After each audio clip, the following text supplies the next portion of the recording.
7 கட்டமா பொது தேர்தல் நடக்குது. முதல் கட்டமே தமிழ்நாட்டில் நடக்குது. ஏப்ரல் 19ஆம் தேதி வாக்குப்பதிவு பாஸ். 33 நாள்ல வாக்குப்பதிவு. என்ன இங்க பண்ணிட்டு இருக்கீங்க உட்கார்ந்து? 33 நாள்ல வாக்குப்பதிவு. இன்னும் பாமக எங்க இருக்கு, தேமுதிக எங்க இருக்குன்னு தேடிட்டு இருந்தேன். ஒரே டிமாண்ட் தான், ஒரே போட்டி தான். தேர்தல் வந்துருச்சுன்னு இந்த 2 கட்சிகளுக்கு வரக்கூடிய டிமாண்ட் இருக்கு பாருங்க.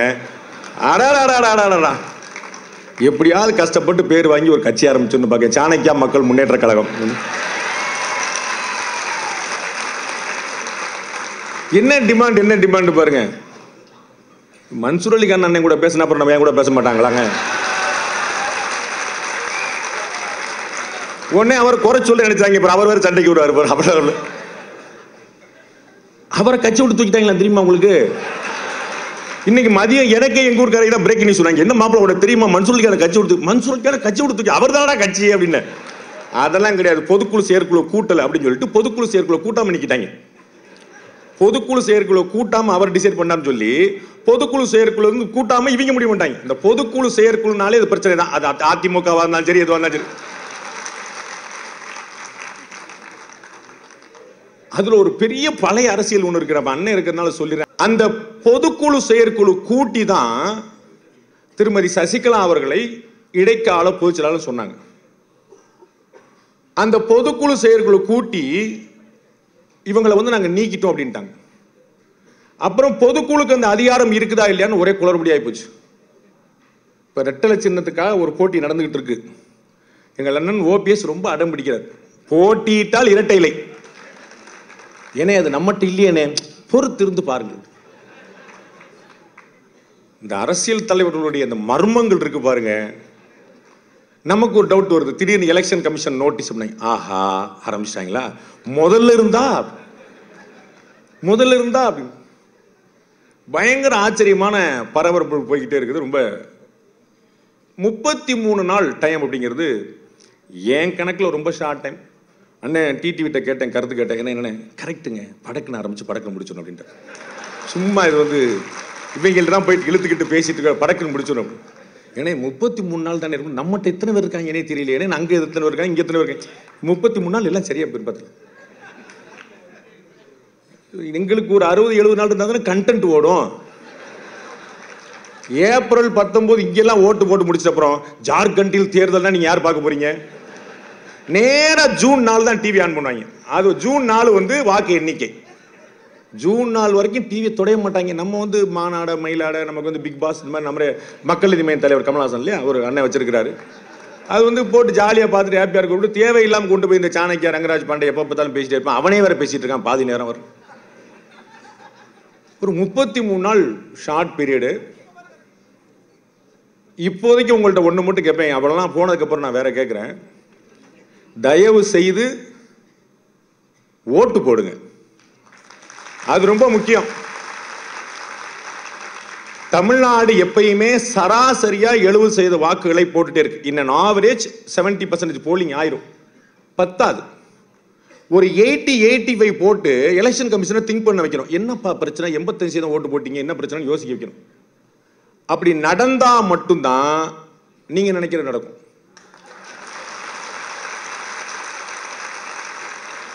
என்னமோ நீங்க நினைக்கிறது எனக்கு தெரியுங்கிற மாதிரியும், என்னமோ நான் சொன்னதான் நீங்க நினைக்கிற மாதிரியும்.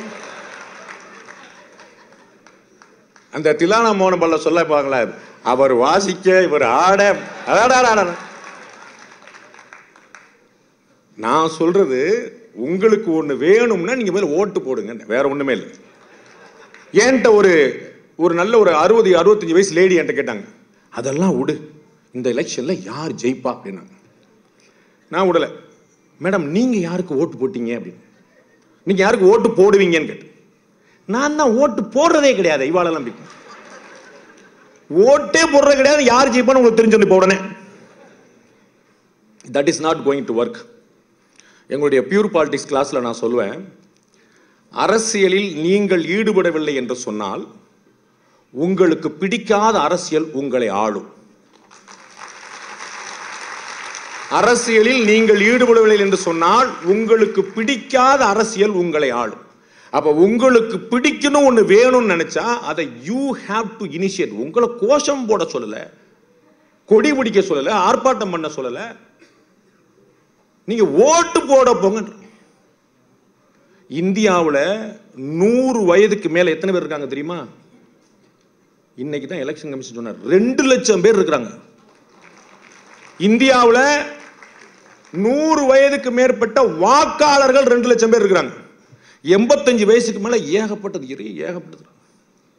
அவங்களுக்கெல்லாம் வீட்டிலேயே வந்து வாக்கு செலுத்துறதுக்கான ஏற்பாடு பண்ணிருக்காங்க. அவங்க விரும்பினா 85 வயசுக்கு மேல இருந்தா இந்தியா முழுக்க நடைமுறைக்கு வருது முதல் முறையா.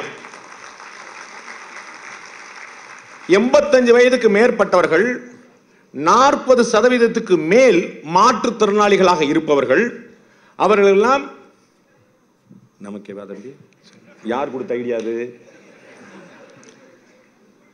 85 வயதுக்கு மேற்பட்டவர்கள், 40% மேல மாற்றுத்திறனாளிகள், அவங்க அத்தனை பேரும் வீட்டிலேயே வந்து தேர்தல் ஆணையமே வந்து அவங்கள்ட்ட வாக்கு கேட்கும், அவங்கள்ட்ட வாக்கு வாங்கிட்டு போகலாம். அதற்கான ஏற்பாடு பண்ணியிருக்கிறாங்க. இந்த தேர்தலில் களப்பணியாற்றுன்னு சொல்ற குரூப்லாம் என்ன செய்யணும்? 85 வயசுக்கு மேல யார் யாரெல்லாம் இருக்கான்னு அடையாளம் காணும். மாற்றுத்திறனாளிகள் ஏரியாவில் யார் யாரும் ஏன்ன நீங்க போலன்னு அவன் போயிடுவான். யாரு யாரு அவங்க?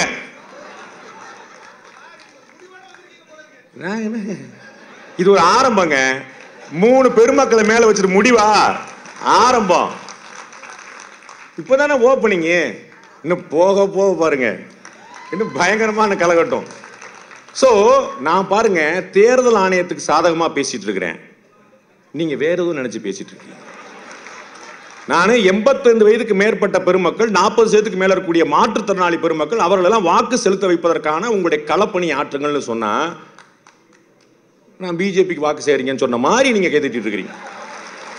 நான் சொல்ல மாட்டேனே, நான் அப்படி சொல்ல மாட்டேன். அப்ப எப்ப வந்து ஒரு 85% மேல வாக்குகள் வருதோ அப்பதான் நம்ம நினைக்கிற சாத்தியமாகும். இடைத்தேர்தல்கள் எப்படி சாத்தியமாகுது? எங்க அண்ணன் அழகிரி எப்படி மதுரையில் திருமணத்தை நடத்தி காட்டினாரு. Micro management. நான் திரு அழகிரியோடைய திருமங்கலம் ஃபார்முலாவை கேலி பேசுற ஆள் கிடையாது. அதுல இருக்கக்கூடிய மேனேஜ்மெண்ட் தியரியை வியக்கிற ஆள் நான். நல்லா புரிஞ்சுக்கங்க. அவர் கெட்டிக்காரர் செய்யறாரு, உங்களுக்கு வழி இல்லை, உட்கார்ந்து நொல்ல சொல்லிட்டு இருக்கீங்க. வழி இருந்தா நீங்களும் செய்யுங்க. Micro management. ஆர்கே நகர்ல ஒருத்தர் எப்படி ஜெயிச்சாரு?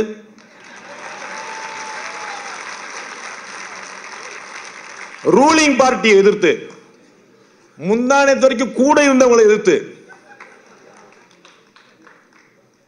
எதிர்கட்சிகளுடைய பெரிய கூட்டணி எதிர்த்து, திடீர்னு தொப்பின்றான், திடீர்னு பேட்டுன்றான், திடீர்னு பரிசுன்றான், திடீர்னு குக்கர்ன்றான். நீ என்ன சின்ன நாள் கூடு, நான் பாத்துக்கிறேன்.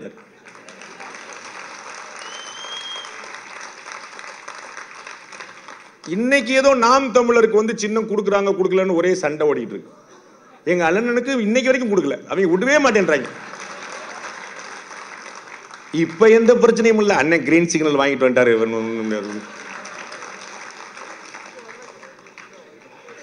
உங்களுக்கு தான் ரெட்டலை கொடுக்குறேன் சண்டை போட்டுட்டு இருக்கீங்க, அப்புறம் அது வேறையா உங்களுக்கு? அதுக்கே ஒரு போட்டி போட்டுட்டு இருக்காங்க. அப்ப என்ன சின்ன வருங்கிற ஒரு இந்த வருதுனே நீங்க ஏன் உங்கள்கிட்ட சின்ன வரலன்னு என்கிட்ட கேட்டு நினைச்சீங்க. வருகிறீங்க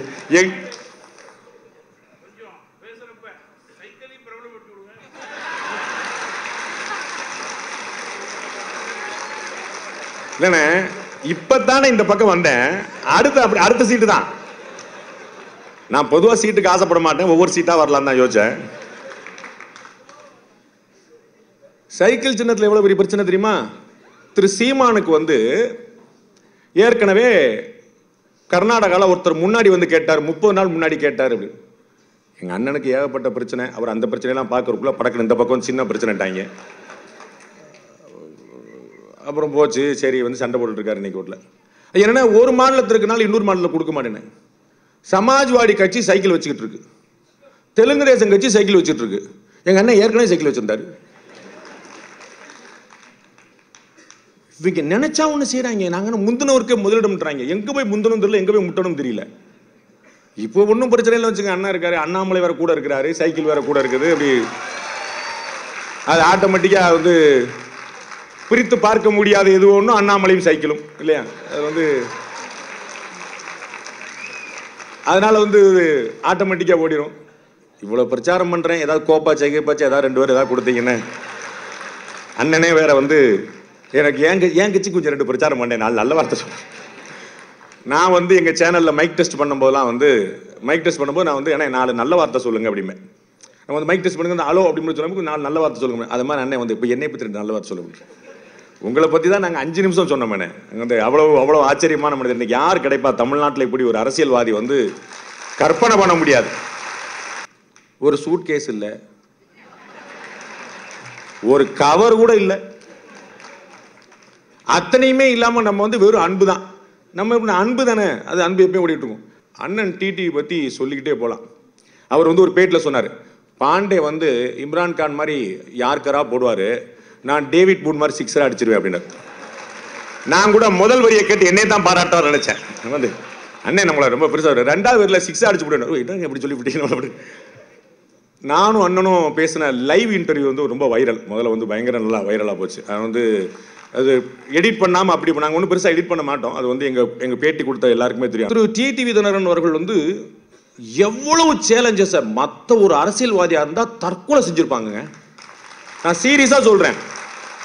ஒரு நபருக்கு எதிராக ஒரு அரசாங்கம் ரொம்ப கிளர்னா பிரச்சனை வந்துடும். அதனால கொஞ்சம் லைட்டா மட்டும் முடிச்சு போயிடுறேன். கொஞ்சம் டீப்பா போனா கொஞ்சம் சிக்கலாயிரும். ஒரு அரசாங்கம், ஒரு நிறுவனம், ஒரு நிர்வாகம், நீதிமன்றம், கட்சி கூட இருந்தவர்கள் அத்தனை பேரும் மறுநாள் காலில் போனா அது என்ன திசைன்னு அந்த ஜாதகத்தை பார்க்கணும். சனி தேசியா சுக்குரி என்ன திசைன்னு அப்படி நெகட்டிவா. அண்ணன் கூலா இருக்கிறார், அசரே மாட்டார். சொந்த பந்தங்கள் வீட்டில் பூரா ரைடு போயிட்டு இருக்கு, அதனால என்ன போயிட்டு போட்டு அப்படின்றார். இவ்வளவு கம்போஸ்டா ஒரு மனிதர் பார்க்கவே முடியாது. அவ்வளவு ஆச்சரியமான மனிதர். அவருக்கு நாம வந்து இங்க சிறப்பு விருந்தினராக கூப்பிடுற போது தான் பாதி பேர் என்ன கணக்கு அப்படின்னு. எனக்கும் அரசியல் தலைவருக்குமான உறவை பல பேர் டவுட்டாகி பார்த்துட்டு இருப்பாங்க. இவன் பாண்டே எங்க போனாலும் சீமான விட மாட்டான், பாண்டே எங்க போனாலும் டிடி விட மாட்டான். இந்த திருமதி சசிகலா திரு டிடி தினகரன் அவர்களை முதல் நாள்ல இருந்து பேசிட்டே இருக்கக்கூடிய நானு, ஒரு யூடியூப் சேனலுக்கு ஃபைனான்ஸ் மினிஸ்டர் கூப்பிடுறீங்களாங்கன்னு என்கிட்ட 100 பேர் கேட்டிருக்காங்க.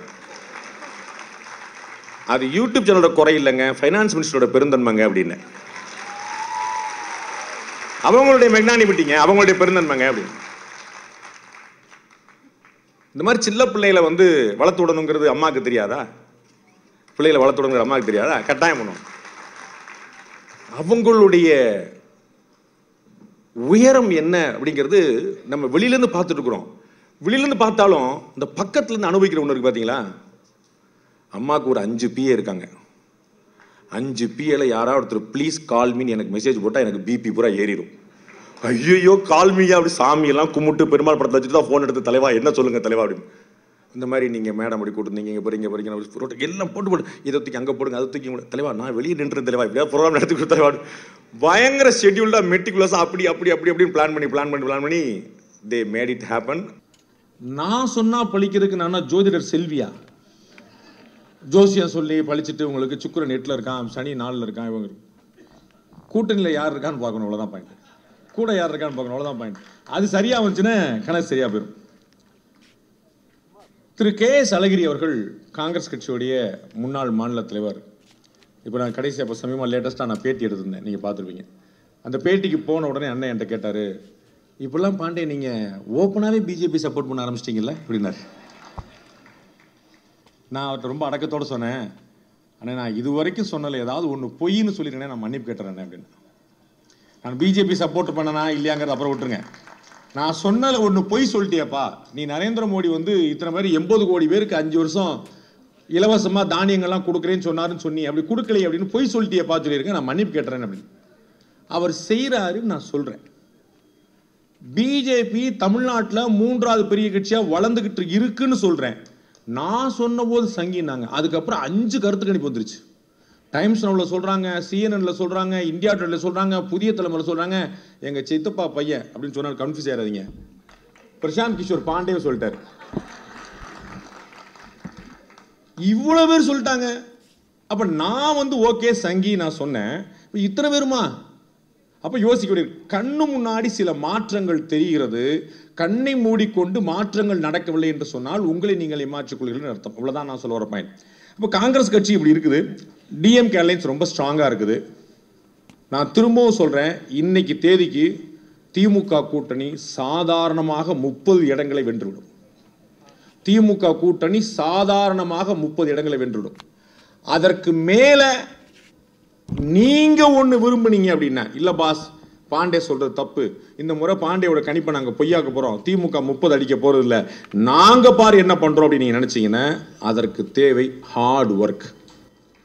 திரு அண்ணாமலை அவர்கள் பாஜகவுடைய மாநில தலைவர் சொல்றார், அவருடைய தொண்டர்களுக்கு அவர் சொல்லக்கூடிய விஷயம், வெறி பிடிச்ச மாதிரி வேலை பார்க்கணும் அப்படின்னார். ஜஸ்ட் இமேஜின், வெறி பிடிச்ச மாதிரி வேலை பார்க்கணும்னார். காலையில 12 மணிக்கு மதுராந்தகத்தில் எண்மண் எண் மக்கள் யாத்திரை, 2 மணிக்கு வண்டி ஏறி மதுரைக்கு போய் 4 மணிக்கு அங்க மதுரையில வேற ஒரு சமுதாய கூட்டத்தில் ஒரு மாநாட்டில் பேச்சு, 6 மணிக்கு திரும்ப வண்டி ஏறி 7 மணிக்கு சென்னை வந்து செங்கல்பட்டுல திரும்ப எண்மண் எண் மக்கள் யாத்திரை. இந்த உழைப்பு வேற யாருக்கா சாத்தியப்படுமா? இந்த உழைப்பு அவர் கொடுக்கிறாரு. அப்படி ஆசைப்படுற நீங்க கொடுக்குறீங்களா? அம்மா சொன்னாங்க, அதுதான் நான் சொன்னேன், ஒவ்வொருத்தரும் உழைத்தால் தான் சாத்தியம். உட்கார்ந்து கொண்டு வேடிக்கை பார்த்தா சாத்தியம் இல்லை. உலகம் ரொம்ப மோசம் சார், பாலிடிக்ஸ்லாம் ஒர்ஸ்ட் சார், இந்த அரசியல்வாதிகள்லாம் சுடணும் சார், அப்படி தத்துவம் பேசினா கதைக்காது. You be the change, you be the change. இந்த நாட்டுடைய பிரதமர், உலக நாட்டு தலைவர்கள் காலில் விழுகிறார்கள், உலக நாட்டு தலைவர்கள் காலில் விழுகிறார்கள். அந்த பாரத பிரதமர் நரேந்திர மோடி யார் யாருக்கு சீட்டு கொடுக்கணுங்கிறத ராத்திரி 10:30 மணிக்கு கூட்டத்தை ஆரம்பிச்சுட்டு பகல்ல விடிகாலையில 3 மணிக்கு கூட்டத்தை முடிக்கிறார். விடிகாலையில 3 மணிக்கு தேவையா சார் அந்த ஆளுக்கு? சார் நாளைக்கு கேண்டிடேட்ஸ் முடிவு பண்ணு சார், காலைல பாப்போம் 10 மணிக்கு சொல்லலாம்ல? புரியுங்களா நான் சொல்றது? கேண்டிடேட் ஃபைனலைஸ் பண்ணு சார், காலைல 10 மணிக்கு வாங்க சொல்லலாம்ல? ராத்திரி 10 மணிக்கு உட்கார்ந்து விடிகாலையில 3:30 மணிக்கு அவர் முதல் ஆளா கிளம்பி போறார். அதுக்கப்புறம் 4:30 மணிக்கு அப்புறம் மத்த எல்லாரும் கிளம்பி போறாங்க. திரு சரத்குமார் அவர்கள் தன்னுடைய சமத்துவ மக்கள் கட்சியை பாஜகவோட இணைச்சார். அதற்கான ஃபைனல் கான்வர்சேஷன் எத்தனை மணிக்கு நடந்தது தெரியுமா? முத நாள் ராத்திரி 2 மணிக்கு. 2 மணி நீங்க என்ன பண்ணிட்டு இருந்தீங்க ராத்திரி? இப்ப மட்டும் ராத்திரி 2 மணிக்கு உலகம் உறங்கிக் கொண்டிருந்த போது தன்னுடைய கட்சி இணைப்பை பற்றி திரு சரத்குமாரும் திரு அண்ணாமலையும் பேசிக் கொண்டிருந்தார்கள். உழைப்புன்னா என்னன்னு தெரிஞ்சுக்கங்க. ஒரு மனுஷனுக்கு பைத்தியம் பிடிச்சிராதா? எப்படி அது உழைக்க முடியும்? அவர் சொன்ன அந்த வெறி இருந்தால் மட்டும்தான் வெற்றி நிச்சயம். வெறுமன வெற்றி வந்து நிக்காது, அந்த வெறி இருக்கணும். அப்படி இருக்குதா பாருங்க. திமுக பிரமாதமான கூட்டணி இருக்குது, அற்புதமான கூட்டணி இருக்குது. 2019 வெற்றி பெற்று காட்டியிருக்கிறார்கள், 2021 வெற்றி பெற்று காட்டியிருக்கிறார்கள். இப்ப 2024 மாத்தணும்னா அதுக்கு உங்கள்ட்ட கடுமையான உழைப்பு. அந்த உழைப்பு உங்கள்ட்ட இருக்குதான்னு பாத்துங்க. அகில இந்திய அளவுல நரேந்திர மோடி அவர்களை வெல்ல முடியாதுன்னு அத்தனை பேர் நம்புறாங்க. என்ன காரணம்? 5 முக்கியமான பாயிண்ட் தான் காரணம் நரேந்திர மோடியை வெல்ல முடியாமல் இருப்பதற்கு. அவரை வெல்வதற்கான வாய்ப்பும் இருக்கிறது இந்த 5 விஷயங்கள் இருந்தால். 1, ஒவ்வொரு தேர்தலுக்கும் புத்தம் புதிய கோஷங்கள். நரேந்திர மோடியை இந்த நாட்டின் பிரதமராக்குவது, இந்தியாவை வைய தலைமை கொள்ள வைப்பது, இந்தியாவை வல்லரசாக்குவது, இப்படி வேறு வேறு திசைகளை கொண்டு போகும்போது அது பயங்கரமான ஒரு ஊக்கத்தை கொடுக்குது. 2வது, மக்கள் நலத்திட்டங்கள். இந்தியாவில் இருக்கக்கூடிய 140 கோடி மக்களும் ஏதேனும் ஒரு வகையில் மத்திய அரசால் பலன் பெற்றவர்களாக இருக்கிறார்கள். ஏதேனும் ஒரு வகையில் 140 கோடி மக்களுக்கும் வீடு தேடி வந்து நீங்க மத்திய அரசுடைய உதவி. பயனாளிகள் எண்ணிக்கை, ஹிந்தில லபார்த்திம்பாங்க, பயனாளிகள். 3வது, RSS மாதிரி சர்வ பரித்தியாகம் பண்ணக்கூடிய பின்னாடி இருக்கக்கூடிய இயக்கம். 4வது, பாரதிய ஜனதா மாதிரி அமைப்பு ரீதியாக பலம் கொண்டிருக்கக்கூடிய இந்தியாவிலேயே உலகத்திலேயே பெரிய அரசியல் இயக்கம். 5வது, யாராலும் ஒப்பாரும் மிக்காரும் இல்லாத இருக்கக்கூடிய பாரத பிரதமர் நரேந்திர மோடி மாதிரியான ஒரு தலைமை. இந்த 5 விஷயங்கள் தான் பாஜகவை இதுவரை ஆட்சியில் வைத்தது, இனிமேலும் ஆட்சியில் வைக்க போகிறது. அது இல்லாதது போனால்தான் காங்கிரஸ் கட்சியால் அடுத்து வர முடியல. 5 விஷயங்களால் சமாளிக்க முடியல. கீழே தமிழ்நாட்டில் அவர்கள் வலுவான கூட்டணியை வைத்திருக்கிறார்கள். இங்க உங்களுக்கு வலுவான மாநில தலைமை இருக்கலாம். பாஜக அந்த அளவுக்கு அமைப்பு ரீதியாக பலமடைந்திருக்கிறதா என்று பார்க்க வேண்டும். அந்த அளவுக்கு வலுவான கூட்டணி வைத்திருக்கிறதா என்று பார்க்க வேண்டும். பயனாளிகளை நீங்கள் சென்று சந்தித்திருக்கிறீர்களா என்று பார்க்க வேண்டும். பயனாளிகள் இருக்கிறார்கள். அது பாஜக அரசால் கிடைத்த பயன் என்பதை நீங்கள் கொண்டு சேர்த்திருக்கலாம் என்று பார்க்க வேண்டும். எனவே உங்கள் கனவு எனக்கு புரிகிறது. அதை சொல்ல வேண்டும் என்று நான் சொல்ல வேண்டும் என்று நீங்கள் ஆசைப்படுகிறீர்கள். நான் சொல்ல காத்திருக்கிறேன். நடக்குமேயானால் நடப்பதும் நடக்காமல் இருப்பதும் உங்களுடைய கையில் இருக்கிறது. ஏப்ரல் 19ஆம் தேதி வெள்ளிக்கிழமை, வெள்ளி சனி ஞாயிறு 3 நாள் லீவு நினைக்கப்படாது. இதை சொல்லவே இல்லை பாண்டே. நல்ல மேட்ரு. வெள்ளிக்கிழமையா அப்படின்னு சொல்லிட்டு வெள்ளி சனி ஞாயிறு 3 நாள் லீவுக்கான பிளான் பண்ணக்கூடாது. வெள்ளிக்கிழமை உங்களுடைய தலையெழுத்தை தீர்மானிக்க போகிற நாள் என்பதை ஞாபகம். உங்களுடைய தலையெழுத்தை தீர்மானிக்க போகிற நாள். திரு அமித்ஷா அவர்கள் சொல்கிறார், எங்களிடம் கடந்த 10 ஆண்டுகளுக்கான ட்ராக் ரெக்கார்டு இருக்கிறது, அடுத்த 25 ஆண்டுகளுக்கான தொலைநோக்கு பார்வை இருக்கிறது அப்படின்றார். அப்ப ஒவ்வொரு கட்சியிலும் நான் ஏற்கனவே சொன்னது போல காங்கிரஸ் கட்சி வந்து நரேந்திர மோடி அவர்களை தோற்கடிக்கணும் விரும்புது. அம்மா சொன்னாங்க, ஓகே சூப்பர், நரேந்திர மோடி தோற்கடிச்சிருவோம், நான் வர்றேன் பிரச்சாரத்துக்கு, எனக்கு எந்த பிரச்சனையும் இல்லை. எதனாலன்னு சொல்லுங்க, எதனாலன்னு சொல்லுங்க. ஊழல்வாதிகள் நிம்மதியா இருக்க முடியல. ஒரு பாயிண்ட் சொல்லுங்க. இல்ல இவர் ஊழல் பண்ணிட்டாரு, இவர் ஒரு பாரபட்சமா நடக்கிறாரு. எந்த குற்றச்சாட்டும் சொல்ல முடியாமல் ஒரு அரசாங்கம் இருக்கும்போது இப்படிப்பட்ட ஒரு அரசாங்கம் இனியும் தொடர வேண்டும் என்று நினைக்க வேண்டும். அப்ப அந்த சிந்தனையோடு நீங்கள் உங்களுடைய மனதில் என்ன இருக்கு அப்படிங்கிறத மக்கள்கிட்ட, அம்மாவுடைய வேண்டுகோள் படி மக்கள்கிட்ட கொண்டு போய் நல்ல அரசு. நான் சொல்றேன் அதிமுக, திமுக, பாஜக, காங்கிரஸ் நான் பேசல. உங்கள் மனதில் ஒரு நல்ல அரசு வேண்டும் என்று நினைத்தீர்களானால் நீங்கள் உழைக்க தயாராகுங்கள். நீங்கள் உழைப்பது உங்களுக்காக, உங்களுடைய அடுத்த தலைமுறைக்காக. இவ்வளவு நேரம் நீங்க பொறுமையா இருந்தீங்க. 8:31 ப்ரோக்ராம் முடிச்சோன்னு நான் பிளான் பண்ணேன். 8:31 நான் ப்ரோக்ராம் முடிச்சிட்டேன். உங்க அத்தனை பேருக்கும் என்னுடைய நன்றி. இந்த ஹால் கொடுத்தவங்க, காவல்துறை பாதுகாப்பு ஏற்பாடு செய்தவர்கள், என்னுடைய அருமையான தம்பிகள், என்னுடைய பிள்ளைகள், சாணக்கியா டீம்ல இருந்த அத்தனை பேர் கடுமையான எந்த ஒரு ஈவெண்ட் மேனேஜ்மெண்ட் டீமும் இல்லாம முழுக்க இந்த மொத்த உழைப்பும் என்னுடைய பிள்ளைகள் பண்ணது. அவருடைய உழைப்புக்கும் என்னுடைய நன்றிகள். உங்க அத்தனை பேருக்கும் என்னுடைய நன்றிகள்.